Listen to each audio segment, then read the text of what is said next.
नमस्कार प्रेक्षकांनो, आजच्या एपिसोडमध्ये इथे अंकुश फोनवरती आपल्या सिनियर बरोबर बोलत असतो. तो म्हणत असतो की सर, कोर्टामध्ये इथे कॅन्डीमॅन मनोज हाच आता गुन्हेगार असल्याचं सिद्ध झालेलं आहे.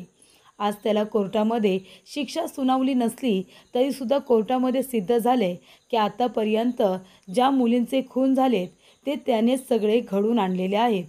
त्यामुळे प्रेक्षकांनो, इथे आता अंकुश बोलत असताना इथे कॅन्डीमॅन तिथून एक सिझर घेतो आणि त्याने अंकुशवरती अटॅक करण्याचा प्रयत्न करत असतो. तेव्हा अंकुश इथे सिरियल किलरचा हात पकडतो आणि त्याला म्हणत असतो की तुला काय वाटलं, माझं लक्ष तुझ्याकडे नाही आहे का? मी काय इथे असाच उभा राहिलो आहे? आणि त्याला धक्का देऊन इथे खाटेवरती सुद्धा पाडतो. तेव्हा इथे तो पुन्हा अंकुशवरती अटॅक करणार तेवढ्यातच अंकुशने आपली पिस्तूल काढलेली असते आणि तो कॅन्डीमॅनवरती ती पिस्तूल आता ताणतो. तेव्हा प्रेक्षकांनो, इथे आता कॅन्डीमॅनला अंकुश म्हणत असतो की मी जर मनात आणलं ना तर आत्ताच्या आत्ता तुझा खेळ इथल्या इथे संपू शकतो. पण कसं आहे ना, मी असं नाही करू शकत, कारण तू कायद्याचा भक्षक आहेस आणि मी कायद्याचा रक्षक.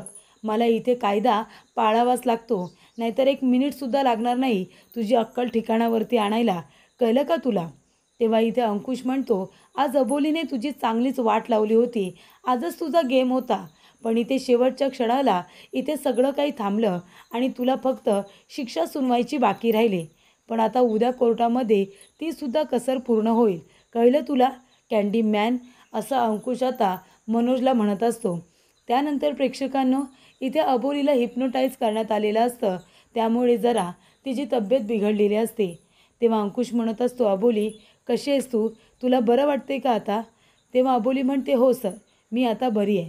तेव्हा अंकुश म्हणत असतो की अबोली, पुन्हा असं करायचं नाही या, पुन्हा असं वेड्यासारखं वागायचं नाही. जर तुला काही झालं असतं तर त्या कॅन्डीमॅनने तुला हिप्नोटाईज केलं होतं, त्याने जर आपल्या बाळाला काही केलं असतं तर? हे बघ, कितीही काही झालं ना तरीसुद्धा अशी रिस्क पुन्हा घ्यायची नाही, कारण मला कुठलंही सत्य समोर येण्यासाठी मी अबोलीचा आणि माझ्या बाळाचा जीव धोक्यात नाही घालू शकत. तेव्हा पुन्हा तू असं नाही करणार ना? तेव्हा अबोली म्हणते, हो सर, माझं चुकलं, मी पुन्हा असं काही करणार नाही आहे. तेव्हा अंकुश म्हणतो, अबोली, आपल्या बाळाला आणि तुला काही झालेलं मला नाही चालणार. माझं बाळ मला सुखरूप हवं आहे. तेव्हा इथे अबोली अंकुशकडे बघतच राहते. तेव्हा अंकुश म्हणतो, काय झालं, असं का बघतेस माझ्याकडे? तेव्हा अबोली म्हणते, काही नाही सर, मला फक्त एवढंच कोर्टामध्ये सिद्ध करायचं होतं की कॅन्डीमॅन हा मुलींना हिप्नोटाईज करून त्यांच्याकडून खून करून घेतोय, हे मला सिद्ध करायचं होतं आणि म्हणून मी स्वतःला त्याच्याकडून हिप्नोटाईज करून घेतलं. कारण इथे जर मी तसं केलं नसतं तर तो कॅन्डीमॅन निर्दोष सिद्ध झाला असता आणि मला तसं होऊ द्यायचं नव्हतं. म्हणून मी स्वतःला हिप्नोटाईज करून घेतलं आणि मग तो जसं म्हणाला तसं मी करत होते. कारण मला विश्वास होता सर, तुम्ही माझ्या पाठीशी खंबीरपणे उभे आहात, तुम्ही मला काहीच होऊ देणार नाही, म्हणून तर मी इतकी मोठी रिस्क घेतली ना. तेव्हा इथे अबोली म्हणत असते, पण सर, त्या सगळ्या रिस्कमध्ये मी जर आपल्या बाळाला काही केलं असतं तर?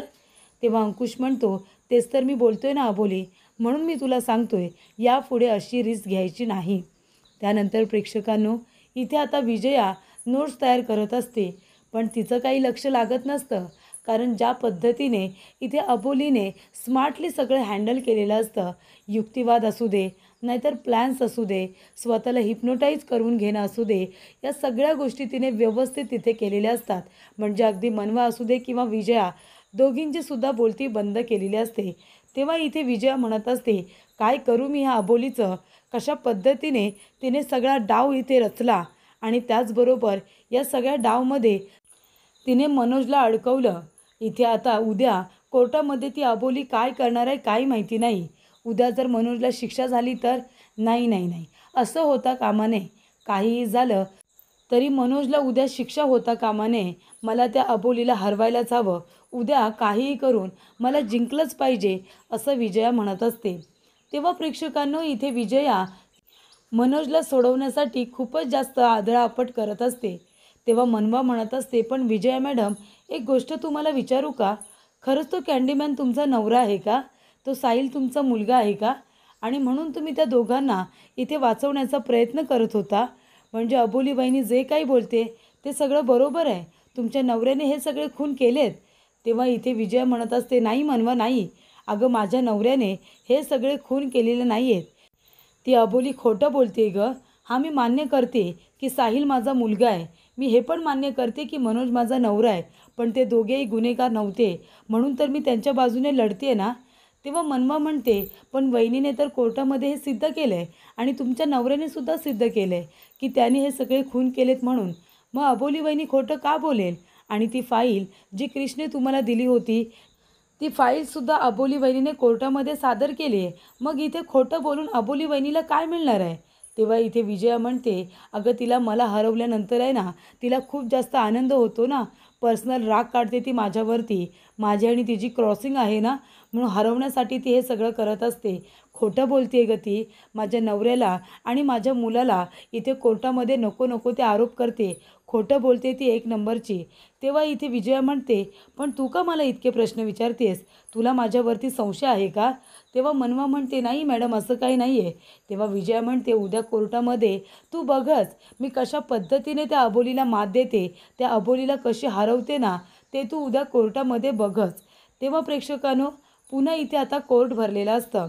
तेव्हा अबोली म्हणत असते की जज साहेब, काल आपण ज्या पद्धतीने बघितलं की इथे मनोजने कॅन्डीमॅनने मला हिप्नोटाईज केलं होतं आणि त्यानंतर जे काही घडलं ते आपण सगळ्यांनीच बघितलं. फक्त माझी कोर्टातल्या सर्व माणसांना आणि तुम्हालासुद्धा विनंती आहे की कुणीही कॅन्डीमॅनच्या डोळ्यात बघू नये, कारण तो कुणालाही हिप्नोटाईज करू शकतो आणि इथे पुन्हा कालसारखी सिच्युएशन निर्माण होऊ शकते. म्हणून प्लीज त्याच्या डोळ्यात कुणी बघू नका. आणि जज साहेब, मी आता सगळ्यांना आदेश दिलेत, पण तरीसुद्धा माझी एक रिक्वेस्ट आहे, जर आपण इथे कॅन्डीमॅनला गॉगल घातला तर बरं होईल, म्हणजे तो आपल्या डोळ्याने कुणालाही हिप्नोटाईज करू शकणार नाही. तेव्हा इथे आता तिची परमिशन मान्य केलेली असते आणि इथे कॅन्डीमॅनला गॉगलसुद्धा घालण्यात आलेला असतो. त्यानंतर प्रेक्षकांनो, अबोली म्हणत असते, थँक्यू जज साहेब. काल इथे जे काही घडलं ते मी सगळं जाणून बुजून केलं होतं, कारण मला इथे सगळ्यांनाच दाखवून द्यायचं होतं की कॅन्डीमॅन हा खरोखर मुलींना हिप्नोटाईज करतो. मग मुली हिप्नोटाईज झाल्यानंतर ज्यांचा त्याला खून करून घ्यायचा आहे, त्या माणसाचा त्या मुलींकडून खून करून घेतो आणि मग त्या मुली स्वतःहून स्वतःला संपवतात. अशा पद्धतीने इथे आता कॅन्डीमॅनने आतापर्यंत हे सगळे खून केलेले आहेत. त्याचा मुलगासुद्धा खूपच जास्त अमानुष कृत्य करत होता, एक नंबरचा क्रूर होता आणि इथे त्याच्याच आता मृत्यूचा बदला घेण्यासाठी कॅन्डीमॅन आणि ॲडव्होकेट विजया हे दोघंजण एकत्र येऊन इथे लोकांना मारतायत आणि हे सगळं कॅन्डीमॅनने स्वतःच्या तोंडाने काल कबूल केलेलं आहे. सगळे साक्षीदार, सगळे पुरावे मी कोर्टामध्ये सादर केलेत. तेव्हा आता मी कोर्टाला एकच विनंती करते की तुम्ही कॅन्डीमॅनला, म्हणजे या मनोजला तुम्ही कठोरातली कठोर शिक्षा द्यावी, त्याला फाशीची शिक्षा द्यावी अशी मी विनंती करते, असं अबोली कोर्टामध्ये म्हणते. तेव्हा इथे विजयाला खूपच जास्त राग येतो. अबोली जे काही बोलत असते ते बरोबरच असतं. म्हणजे खरं तर एवढा मोठा गुन्हा केल्यानंतर त्याला फाशीची शिक्षाच व्हायला हवी. पण तरीसुद्धा विजया मध्ये उभी राहते आणि म्हणते, अबोली तू निर्णय देऊ नकोस की त्याला फाशीची शिक्षा झाली पाहिजे. अजून त्याचा गुन्हा सिद्ध झालेला नाही आहे, कळलं ना तुला? आणि तू कोण आहेस गं त्याला फाशीची शिक्षा देणारी? तेव्हा इथे विजया म्हणत असते, नेहमी नाटक करत असतेस तू तू आणि इथे अंकुश, तुम्ही दोघेजण नाटके करत असता आणि आताही तू तेच करतेस. तेव्हा जज साहेब म्हणतात की ॲडव्होकेट विजया, तुम्हाला जे काही बोलायचं आहे ते मुद्द्यावरती या आणि शांतपणे बोला. तेव्हा इथे विजया म्हणत असते की अबोली नाटक करण्यामध्ये, स्टोरी रचण्यामध्ये आणि मग ते मुद्दे कोर्टामध्ये मांडण्यापर्यंत सगळं अगदी व्यवस्थितरित्या करतेस गं. म्हणजे काय स्टोरी रचतेस तू, एकच नंबर. तेव्हा इथे अबोली म्हणत असते, विजया मॅडम, स्टोरी रचण्यामध्ये तुम्ही खूपच जास्त पारंगत आहात. तुमच्याकडूनच तर शिकले ना मी हे. तेव्हा विजया म्हणते, अच्छा, म्हणजे तू जे काही बोलतेस तेही तू स्टोरी रचतेस हे तू मान्य करतेस. तेव्हा अबोली म्हणते, हो मी मान्य करते, पण मी सत्यासाठी स्टोरी रचते आणि मी नुसती रचत नाही, तर जे सत्य असतं ना तेच मी कोर्टाला सांगत असते. कळतंय तुम्हाला? तुम्ही प्रत्येक वेळेला असत्याच्या बाजूने असता, खोट्या लोकांच्या केसेस घेता आणि त्याचबरोबर चुकीच्या माणसाला पाठीशी घालता.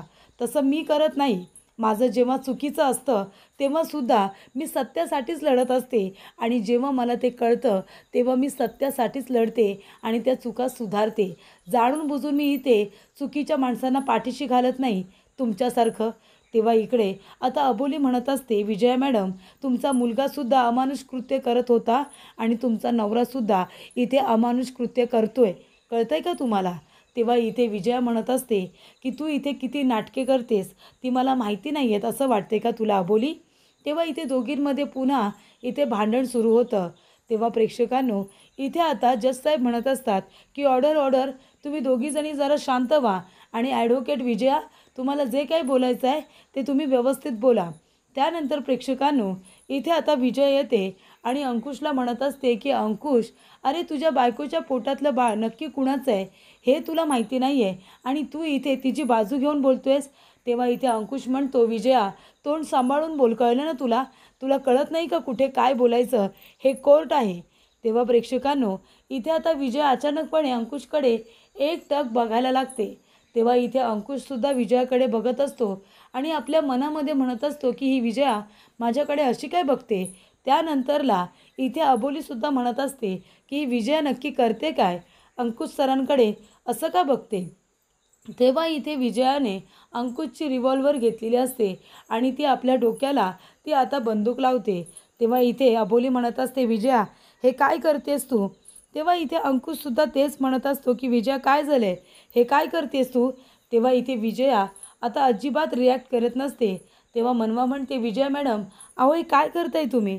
तेव्हा इथे विजया एकटक अंकुशकडे बघत असते आणि त्यानंतरला ती गोळी चालवणार तेवढ्यातच इथे अबोली येते आणि तिचा हात बाजूला करते. तेव्हा ती गोळी आता चुकून वरच्या दिशेला लागते. तेव्हा इथे अंकुश तिच्या हातातून पिस्तूल घेतो आणि म्हणतो, विजया, डोकं फिरलंय का तुझं? हे काय करतोयस तू कोर्टामध्ये? कोर्टामध्ये काय नाटक चाललंय का? खेळ मांडलाय सगळा? तेव्हा इथे अबोली म्हणते, विजया, ही पिस्तूल हातामध्ये घेऊन ती डोक्याला लावून काय सिद्ध काय करायचं आहे तुला? तुझा नवरा गुन्हेगार आहे, त्याला पाठीशी घालण्याचा प्रयत्न करू नकोस. त्याच्यावरचा गुन्हा सिद्ध झाला आहे, त्याने स्वतःच्या तोंडाने ते कबूल केलं आहे. तेव्हा विजया म्हणते, काय बोलतेस तू? काय झालं अबोली? मला खरंच काहीच कळत नाही आहे. तेव्हा अबोली म्हणते, हो का? ही नाटके आहेत ना, बंद कर तुझी. तुझी सगळी नाटकं माझ्या लक्षात येत आहेत. तेव्हा इथे विजया म्हणत असते, अरे काय झालं? मी काहीच केलेलं नाही आहे, मला काहीच आठवत नाही आहे जजसाहेब. तेव्हा अबोली म्हणते, विजया, बंद कर ही नाटकं, मूर्खासारखी वागू नकोस. हे कोर्ट आहे, कळलं ना? प्रत्येक ठिकाणी नाटके करू नकोस. स्वतःचा मुद्दा मांडण्यासाठी इतक्या खालच्या पातळीला जायची गरज नाही आहे. तेव्हा इथे विजया म्हणत असते, अगं अबोली, पण मी खरंच काहीच नाही केलं आहे, मला काहीच नाही आठवय. तेव्हा इथे अबोली म्हणते, तुला काय वाटतं गं, तू हे सगळं करून तुझ्या नवऱ्याला वाचवणार आहेस का? तुझा मुलगासुद्धा क्रूर होता आणि तुझा नवरासुद्धा एक नंबरचा क्रूर आहे, कळलं ना तुला? त्याच्यामुळे आताच्या आता ही नाटके थांबव आणि ह्या तुझ्या नवऱ्याला ना वाचवण्याचा प्रयत्न करू नकोस. त्याने जी काही कृत्ये केलीत ना, घाणेरडे कृत्ये, कितीतरी लोकांचा जीव घेतला ना त्याने, त्याची शिक्षा त्याला मिळणारच आहे. तेव्हा इथे ही नाटके करून काही साध्य होणार नाही आहे. तेव्हा इथे आता जज साहेब म्हणत असतात की ॲडव्होकेट विजया, हे तुम्ही काय करण्याचा प्रयत्न करताय? तुम्ही जरा जे काही तुम्हाला बोलायचं आहे ना, ते तुम्ही व्यवस्थितरित्या कोर्टामध्ये मांडा. तेव्हा इथे प्रेक्षकांनो, आता विजया म्हणत असते की जज साहेब, अहो मला हेच तर तुम्हाला सांगायचं आहे. मगाशी नाही का, म्हणजे काल अबोलीने जे काही केलं ते आता मी करत होते. अबोलीने किती छान पद्धतीने नाटक केलं. तेव्हा इथे आता ॲडव्होकेट विजया म्हणतात, हे बघा, अबोली मॅडमचं काढू नका. काल त्या हिप्नोटाईज झाल्या होत्या, हे आम्ही सगळ्यांनी डोळ्यांनी बघितलं आहे. तेव्हा विजया म्हणते, नाही जज साहेब, अहो ती हिप्नोटाईज झाली नव्हती, ती नाटक करत होती. अहो कारण तिला माझ्या अशिलाला चुकीचं ठरवायचं आहे ना, त्याच्यावरती इथे आरोप करून त्याला फासावरती लटकवायचं आहे, म्हणून तिने हे सगळं केलं. काल जे काही नाटक केलं होतं ते अबोली आणि अंकुश दोघांनी मिळून केलं होतं. तेव्हा अबोली म्हणते, विजया, आम्हाला नाटकं करायची गरज नाही आहे, कळलं ना तुला? तेव्हा विजया म्हणत असते, जज साहेब, काल इथे आता माझा अशील मनोज हा आता गुन्हेगार सिद्ध व्हावा म्हणून अबोली मॅडम यांनी त्याच्या डोळ्यात बघितलं आणि त्यानंतरला इथे मुद्दामून हिप्नोटाईज झाल्याचं नाटक केलं आणि मग जो काही नाटक नंतर झाला ते आपण सगळ्यांनी बघितलेलंच आहे. त्याच्यामुळे माझा जो अशील आहे तो निर्दोष आहे, त्याने कुणाचंही खून केलेलं नाही आहे. तेव्हा तुम्ही त्याला इथे निर्दोष करार द्यावा. तेव्हा इथे आता जज साहेब म्हणत असतात की ॲडव्होकेट अबोली, तुम्हाला याच्यावरती तुमचं काही स्टेटमेंट द्यायचं आहे का? तेव्हा अबोली म्हणते, हो जज साहेब. इथे ॲडव्होकेट विजया अगदी बरोबर बोलत आहेत. नाही, मी मान्य करते की इथे मनोज निर्दोष आहेत. त्यांनी कुठल्याच मुलीचे खून केलेले नाही आहेत, त्याचबरोबर त्यांनी कुठलाही गुन्हा केलेला नाही आहे. नाही, मी मान्य करते, ते बरोबर बोलत आहेत. म्हणजे ते निर्दोष आहेत असं मी मान्य करते. तेव्हा इथे विजया म्हणते, बघितलंत ना जज साहेब, इथे ॲडव्होकेट अबोली आता स्वतःहून हे कबूल करतायत की मनोज हा निर्दोष आहे, त्याच्यामुळे ही केस इथल्या इथे संपते जज साहेब. तेव्हा अबोली म्हणते, एक मिनिट, माझं बोलणं अजून पूर्ण झालेलं नाही आहे, मला पूर्ण तर बोलू दे, मग तुला जे काही बोलायचं आहे ते बोल. तेव्हा इथे अबोली म्हणत असते की जज साहेब, एका मुमेंटला आपण हे मान्य करतो की इथे आता जे अशील मनोज आहेत विजया मॅडमचे, ते निर्दोष आहेत. त्यांनी आतापर्यंत खूप मुलींचे खून केले, कितीतरी लोकांना मारलं, त्यांना हिप्नोटाईज केलं आणि हे त्यांनी स्वतःच्या तोंडाने कबूल केले. पण तरीसुद्धा मी मान्य करते की ते निर्दोष आहेत. पण मग त्यांच्या मुलाचं काय, त्यांच्या साहिलचं काय? अहो, त्यांचा मुलगा साहिल याने तरी इथे आता कितीतरी मुलींना त्रास दिला आहे, बरोबर की नाही? त्याने इथे मुलीवरती अतिप्रसंग करण्याचा प्रयत्न केला आहे आणि मग इथे मुलींच्या वॉशरूममध्ये, तिथे बाथरूममध्ये मोबाईलसुद्धा लपवून ठेवला होता, बरोबर ना? मग आता त्याच्या ह्या कृत्याला काय म्हणायचं? त्याने हे जे काही कृत्य केलं आहे ते अमानुष कृत्य नाही आहे का? तो एक क्रूर मुलगा नाही आहे का? मग तुम्ही हे बोला ना विजया मॅडम की तुमचा मुलगा चुकला, त्याने जे काही कृत्य केलं ते खूपच जास्त अमानुष पद्धतीचं होतं, समाजाला काळिमा फासण्याचं होतं. मग आता तुम्ही या सगळ्याला काय बोलणार आहात? तुम्ही आता जर एक चांगल्या वकील असाल आणि इथे समाजाच्या हितासाठी काम करत असाल, तर मग तुम्ही आता बोला विजया मॅडम की तुमचा मुलगा चुकला, त्याने जे कृत्य केलं ते अमानुष कृत्य होतं, हे आताच्या आता मान्य करा. तेव्हा इथे आता विजया म्हणत असते की हो, माझा मुलगा साहिल चुकला, त्याने जे काही कृत्य केलं ते अमानुष कृत्य होतं, हे मी मान्य करते. तेव्हा इथे आता लगेचच अबोली म्हणते की अगदी बरोबर बोललीस तू विजया, माझं खरंच तुझ्यावरती जे काही मत होतं ते आता बदललं आहे. म्हणजे तू इथे एक चांगली वकील आहेस हे तू सिद्ध केले आहेस. म्हणजे स्वतःच्या मुलाबद्दल हे सगळं बोलणं खरंच त्याला खूपच जास्त गट्स लागतात आणि ते तुझ्यामध्ये आहे. त्यानंतर तुझ्या मुलाने चुकीचं कृत्य केलं आहे हे तू मान्य केलंस, पण तुझ्या नवऱ्याचं काय ते आता मला बघायचं आहे. तेव्हा इथे अबोली म्हणत असते की कॅन्डीमॅन मनोज, तुम्ही जे काही केलं तुमच्या मुलासाठी केलं, म्हणजे तुम्हीसुद्धा तुमच्या मुलासारखे क्रूरच आहात. मला माहिती आहे तुमचा मुलगा इथे समाजाला काळिमा फासायलाच आला होता. त्याने जे काही घाणेरडं कृत्य केलं होतं ते आता त्याच्या आईने मान्य केले. तुमचा मुलगा हा नीच प्रवृत्तीचा होता, घाणेरड्या प्रवृत्तीचा होता, हे आता सिद्ध झाले. तेव्हा तुम्हालासुद्धा हे मान्य आहे का? तेव्हा इथे आता मनोज चिडतो आणि म्हणतो, नाही नाही, माझा मुलगा चांगला होता, त्याने त्या मुलीवरती प्रेम केलं होतं आणि ती मुलगी त्याला नाही म्हणाली आणि त्याच्यावरती हसली, म्हणून तो चिडला आणि म्हणून तो वाईट वागला. पण ह्या सगळ्यामध्ये माझ्या मुलाची काही चूक नाही आहे, तो निर्दोष आहे. तेव्हा इथे त्या मुली हसल्या आणि ज्या ज्या लोकांनी त्याला त्रास दिला होता ना, त्या सर्व लोकांकडून मी बदला घेतला आणि माझ्या मुलाच्या मृत्यूचा बदला मी अजून उरलेल्या सर्व लोकांकडून घेऊ शकतो. मी त्या सगळ्या मुलींना मारून टाकलं, ज्या मुली माझ्या मुलावरती हसल्या होत्या. त्या सर्व मुलींना मी मारलं आणि त्या माणसांनासुद्धा मारलं, ज्या माणसांचा या सगळ्यामध्ये हात होता माझ्या मुलाला इथे मारण्याच्या मागे. तेव्हा इथे प्रेक्षकांनो, त्या पालकांनासुद्धा मी मारलं.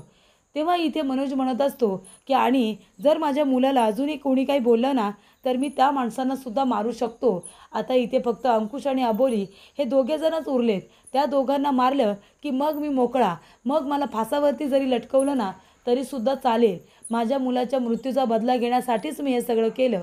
मी मुलींना हिप्नोटाईज केलं आणि त्यांना मारून टाकलं, असं इकडे आता स्वतः कबूल केलेलं असतं, ते म्हणजे मनोजने. तेव्हा इथे अबोली म्हणते, बघितलं जज साहेब, आता या उपर मला काही बोलायचं नाही आहे. कॅन्डीमॅन मनोजने इथे आता स्वतःहून इथे त्यांचा गुन्हा कबूल केलेला आहे. त्यानंतर प्रेक्षकांना पुढील भागामध्ये इथे अबोली म्हणते की जज साहेब, सगळे साक्षीदार पुरावे मनोजच्या विरोधामध्ये जे काही होते ते सगळे मी सादर केलेले आहेत. तेव्हा तुम्ही ते सगळे साक्षीदार आणि पुरावे पाहता, तुम्ही मनोजला इथे त्याचे गुन्हे पाहता, तुम्ही मनोजला कठोरातली कठोर शिक्षा द्यावी असं मी तुम्हाला विनंती करते. तेव्हा इथे जज साहेब म्हणत असतात की साक्षीदार आणि पुरावे पाहता आणि त्यांनी स्वतःच्या तोंडाने त्यांचा गुन्हा कबूल केलेला आहे. त्यामुळे इथे कॅन्डीमॅन मनोजला इथे आता जन्मठेपेची शिक्षा सुनावली जात आहे. त्यामुळे प्रेक्षकांनो, इथे आता सक्तीची जन्मठेपेची शिक्षा सुनावल्यानंतर अबोली जिंकलेली असते आणि विजया हारलेली असते. त्यानंतर इथे मनवा म्हणत असते की वहिनी, ही केस तुझ्यासाठी सोपी होती आणि विजया मॅडमसाठी कठीण होती, त्यामुळे ही केस तू जिंकलीस. पण जेव्हा आता बरोबरीचा सामना असेल ना, तेव्हा मी आणि विजया मॅडम मिळून तुला हरवणार हे मात्र नक्की. तरी ते मूर्ख मनवा एवढं सगळं होऊन सुद्धा इथे आता स्वतः तोंडावरती पडून सुद्धा पुन्हा ताठमानेने अबोलीसमोर निर्लज्जवानी बोलायला आलेलीच असते.